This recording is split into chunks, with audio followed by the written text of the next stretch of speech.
Hello my dear students, आप लोगों का इस नए क्लास में स्वागत है। आज की मैं अपनी इस नए क्लास में हम स्टार्ट करने वाले हैं मार्च 2019 के पेपर का सॉल्यूशन। इसके पहले वाली क्लास में मैंने मार्च 18 का काफी डिटेल में एक्सप्लेन किया था, उसमें मैंने बहुत सारे पॉइंट एक्सप्लेन किए थे। अगर आप लोगों ने वो वाली क्लास नहीं देखी है तो वो क्लास जरूर देखना, उसके पॉइंट्स आपको काफी हेल्प करेंगे ये वाली क्लास को कवर अप करने में। देखो, जैसा मैंने ऑलरेडी आपको बता दिया है कि इसमें मैं एमसीक्यू ही आपको सॉल्व करवाने वाला हूँ, लेकिन इस तरीके से सॉल्व करवाऊंगा कि आपकी काफी हेल्प हो जाएगी। इसलिए सारी क्लास को वन बाय वन करके जरूर देखते रहना। ठीक है, फिलहाल आगे बढ़ते हैं और पहला क्वेश्चन शुरू करते हैं।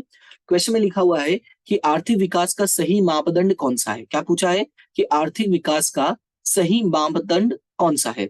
तो पहले हमें यह पता होना चाहिए कि आर्थिक विकास को मापने के दंड कौन कौन से, यानी मापदंड कौन कौन से है।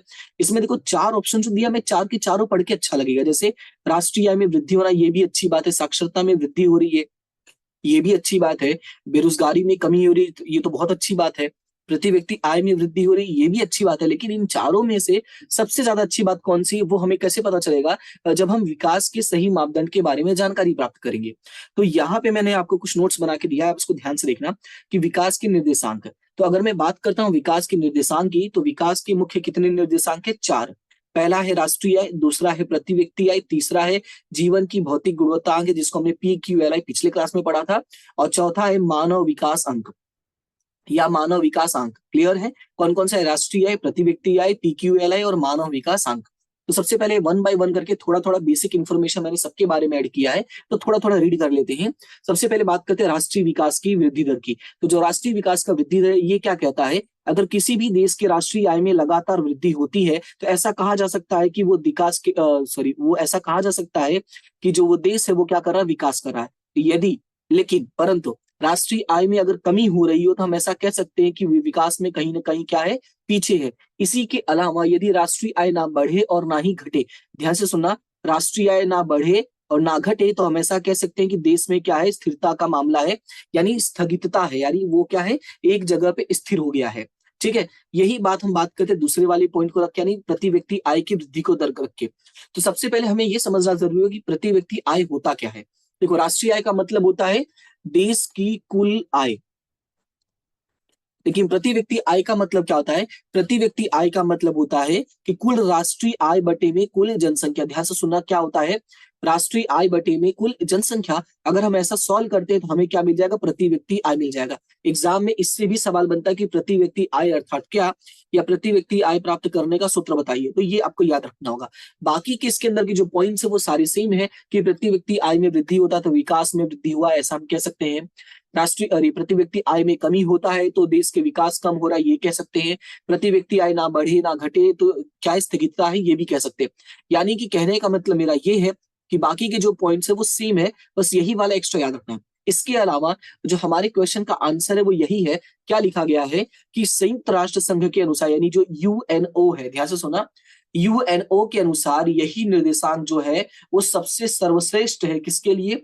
अगर हमें किसी भी देश का विकास जानना हो तो प्रति व्यक्ति आय की दर में, अगर प्रति व्यक्ति आय की जो वृद्धि है उसमें अगर जो दर है उसमें वृद्धि होती है तो हम ऐसा कह सकते हैं कि देश का जो है वो सर्वोत्तम विकास हो रहा है। तो हमारा जो आंसर हो जाएगा वो क्या हो जाएगा? ऑप्शन नंबर डी हो जाएगा, प्रति व्यक्ति की आय में वृद्धि। तो ये याद रखना, हमारा आंसर क्या होगा? प्रति व्यक्ति आय की वृद्धि। ये टिक नहीं हो रहा है तो मैं आपको इसी से टिक कर देता हूं। ठीक है, चलो अभी आगे थोड़ा बढ़ते क्योंकि इसमें और भी एक्सप्लेनेशन बाकी है। तो जीवन की भौतिक गुणवत्ता आंक, तो जीवन की भौतिक गुणवत्ता आंक मैंने इसके पहले वाली क्लास में एक्सप्लेन कर दिया था, उसमें आप एक बार रिवाइज कर लेना। फिर अगला है मानव विकास अंक। अब मानव विकास अंक में देखो तीन बातों का समावेश किया गया है, तो एक एक करके मैं ये भी बता देता हूँ कि मानव विकास अंक में कौन कौन सी बातों का समावेश किया है।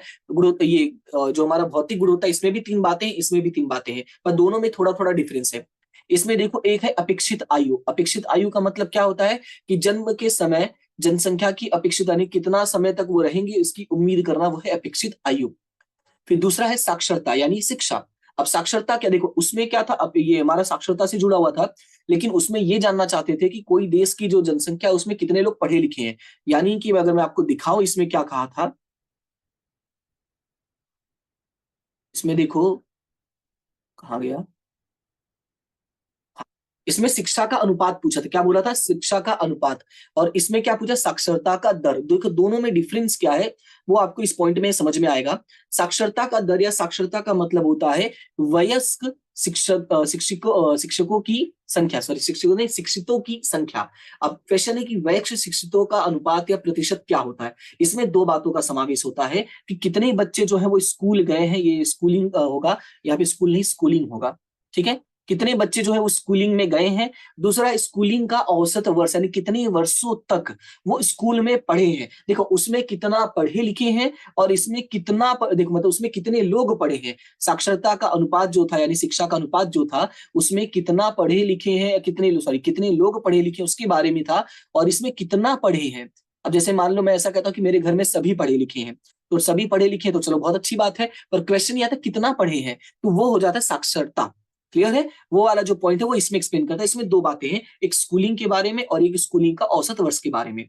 और तीसरा है ऊंचा जीवन स्तर। अब बात करें अगर ऊंचा जीवन स्तर की, तो इसमें हम जितनी भी भौतिक सुविधाएं प्राप्त करते हैं वो सारी, जैसे पानी हो गया, रहने की सुविधा हो गई, लाइट हो गया, ये सारी चीजें जो है, गटर की सुविधा हो गई, ये सारी सुविधाएं जो है वो हमारे जीवन स्तर को निर्भर करती है, यानी जीवन स्तर को समझाती है। ठीक है, तो मानव विकास अंक में कितनी बातों का समावेश किया गया, तीन बातों का, अपेक्षित आयु का, साक्षरता का, और तीसरा हमारा जीवन स्तर का या ऊंचा जीवन स्तर का। अब इसमें तीनों में देखोगे तो मैंने एक एक पॉइंट एक्सप्लेन कर दिया, तो ये आपको याद रखना है, लॉन्ग आंसर्स लिखने में आपकी हेल्प हो जाएगी। अब इसके अलावा आगे बढ़े तो इसमें क्या क्या बातें और याद रखना है। अगर आप इसमें देखोगे तो मैंने यहाँ पे लिखा है कि जो महत्तम मूल्य होता है वो कितना होता है, एक होता है। याद होगा हमने उस वाले क्लास में पढ़ा था कि जीवन की भौतिक गुणवत्ता का जो अंक होता है उसका महत्तम मूल्य कितना होता है, 100 होता है, तो इसका एक होता है। उसमें न्यूनतम 0, तो इसमें भी न्यूनतम 0। इसके अलावा और आपको क्या याद रखना है, आपको याद रखना है कि 2014 की गणना के अनुसार जो नॉर्वे था वो पहले क्रमांक पे था, और जो भारत था वो 130वें क्रमांक पे था। कभी कभी एग्जाम में सवाल बनता है कि भारत के कौन से क्रमांक में था, तो याद रखना 130वें क्रमांक में था। कितने में से, 188 देशों में से ये 130वें नंबर पे था। दूसरी बात यह है कि नॉर्वे का अंक कितना था, तो नॉर्वे का अंक था 0.944, और सवाल यह भी बनता है कि भारत का अंक कितना था, तो 0.609। क्लियर है इतना, तो ये था आपका विकास के निर्देशांक से जुड़े हुए पॉइंट। इनको बढ़िया से रिवाइज करना, जितने भी पॉइंट्स मैंने बताए वो सारे इंपॉर्टेंट है। हमारा जो अगला क्वेश्चन है, क्वेश्चन नंबर 2, इसमें लिखा है कि ईस्वी सन 2014 में नॉर्वे का मानव विकास अंक कितना था। अब देखो इसमें सवाल में पूछा गया है नॉर्वे का, और ये जिस स्टूडेंट का पेपर है उसने लगा दिया है भारत का। अभी मैंने आपको एक्सप्लेन किया कि नॉर्वे का कितना था और भारत का कितना था, तो मैं वापस एक बार दिखा देता हूं इसमें। ठीक है, मैंने बताया ना कि नॉर्वे का जो था वो 0.944 था। नॉर्वे का कितना था, 0.944, और भारत का कितना था, वो था 0.609। तो ये थोड़ा सा याद रखना है कि नॉर्वे और भारत का दोनों का क्या है, अलग अलग है।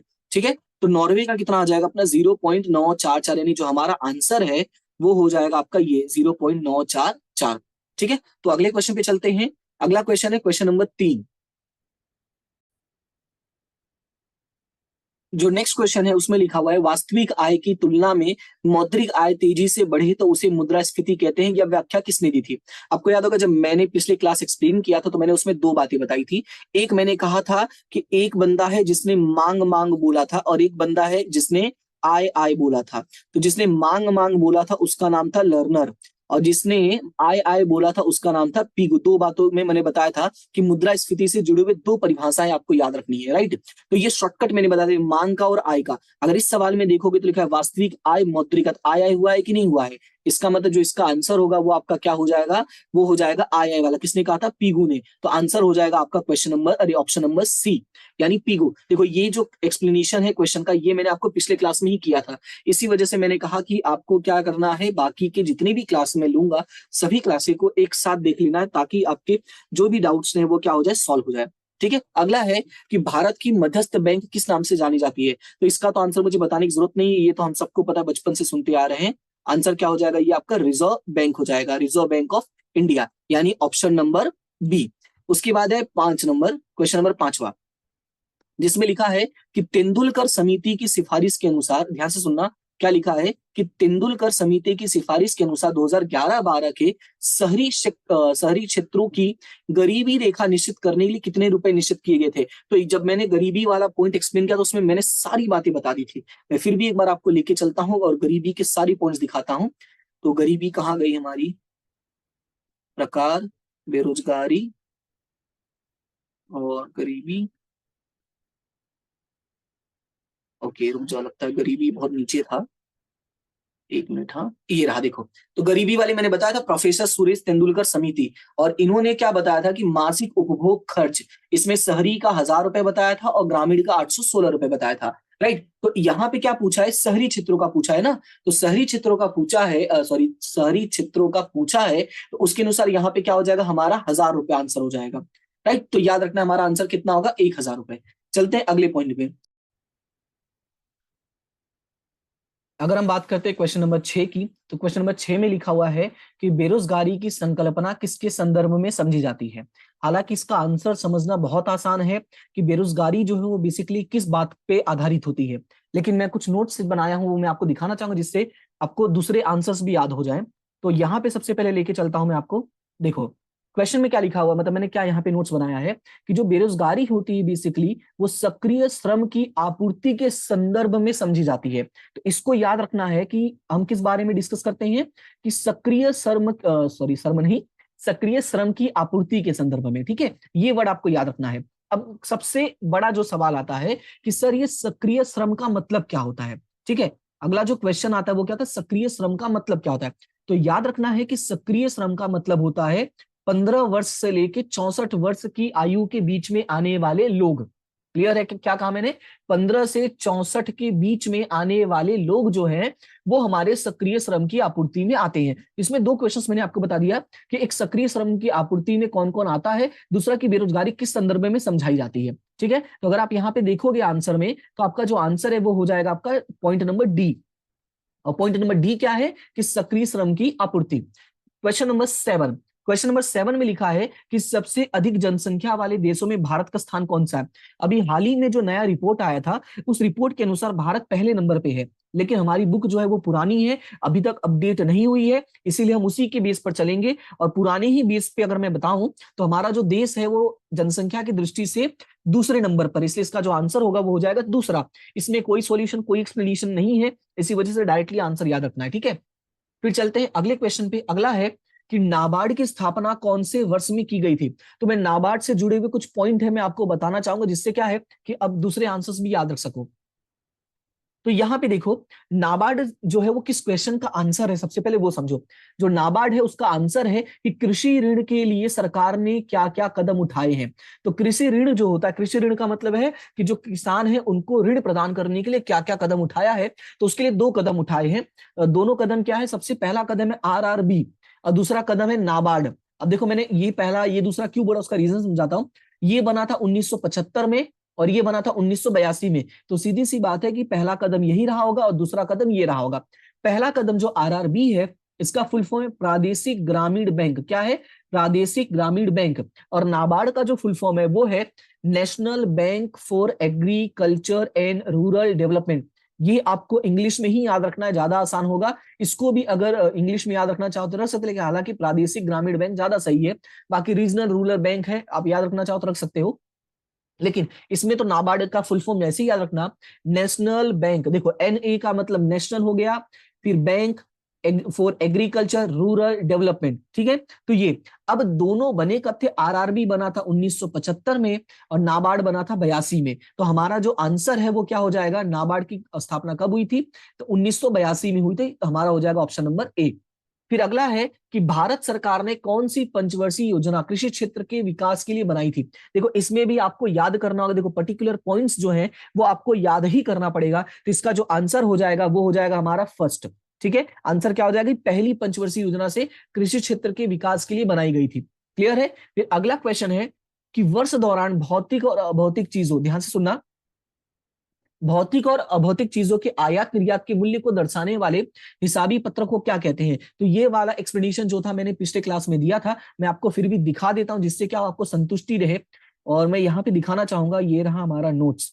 ये देखो पूरा डिटेल में मैंने बताया था कि लेन देन की तुला जो होती है उसमें भौतिक और अभौतिक चीज वस्तुओं के बारे में दर्शाया जाता है, जिसमें हम दृश्य और अदृश्य की बात करते हैं। दृश्य का मतलब यहाँ पे वस्तु से जुड़ा हुआ है और अदृश्य का मतलब सेवा से जुड़ा हुआ है। यानी वस्तु और सेवा की जो लेखा जोखा करते हैं वो किस में करते हैं, लेन देन की तुला में करते हैं। लेन देन के प्रकार भी मैंने इसमें समझा दिया था डिटेल में।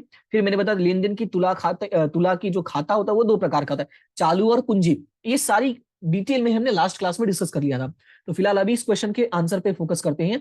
इसमें बोला है कि वर्ष दौरान भौतिक और अभौतिक चीज वस्तुओं के आयात निर्यात, ठीक है। तो भौतिक अभौतिक, एक मिनट ये थोड़ा सा गड़बड़ हो गया, हाँ, भौतिक और अभौतिक चीज वस्तुओं के आयात निर्यात के बारे में बात किया है। तो इसमें आंसर जो होगा वो हमारा क्या हो जाएगा, लेन देन की तुला, यानी कि इसको इंग्लिश में बोलते हैं बैलेंस ऑफ पेमेंट, ये याद रखना है।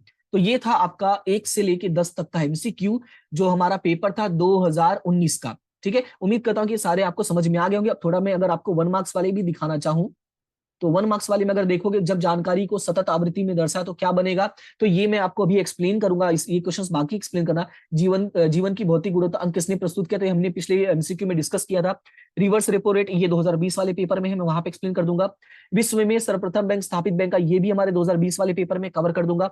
निरपेक्ष गरीबी, ये आपको थोड़ा रीड कर लेना है। ईस्वी सन 2001 में गुजरात में प्रति 1000 पुरुषों पर स्त्रियों का प्रमाण कितना है। देखो यहाँ पे जितने भी क्वेश्चन हैं, इसमें से कई सारे क्वेश्चंस जो है मैं वो आपको मैं एक्सप्लेन कर दूंगा। इसमें आपको चिंता करने की जरूरत नहीं है, बहुत सारे क्वेश्चंस मैं कवर अप करवा दूंगा। कुछ क्वेश्चंस के लिए आपको थोड़ा सा मेहनत करना पड़ेगा, बाकी लगभग चीजें मैं एमसीक्यू में ही कवर करवा दूंगा, ठीक है। तो फिलहाल आज के लिए इतना ही, मिलते हैं नेक्स्ट क्लास में। तब तक के लिए थैंक यू सो मच। और क्लास अच्छी लगती है तो अपने दोस्तों के साथ भी शेयर करो, जितना हो सके उतने लोगों को इस आप ऐप पे लेकर आओ, ताकि आने वाले समय में बच्चों के लिए थोड़ा ढूंढना आसान हो जाएगा। जितने ज्यादा लोग रहेंगे इस समय, उतने ज्यादा मैं एग्जाम्पल देकर उनको बता सकूंगा। हालांकि मैं कोशिश पूरी करता हूं कि मैं आपको इस तरह से पढ़ाऊं कि आपका जो कंटेंट है वो आपको अच्छा मिले, आपको नॉलेज अच्छा मिले। बाकी आपको जैसा लगता है आप मुझे रिस्पॉन्स जरूर देना, भले आपने परचेस किया है, और परचेस किया है तभी मैं कह रहा हूं कि आप रिस्पॉन्स दो, अच्छा बुरा जो भी है आप मुझे जवाब दो, ठीक है। फिलहाल आज के लिए इतना ही, मिलते हैं नेक्स्ट क्लास में। तब तक के लिए thank you so much and have a good day.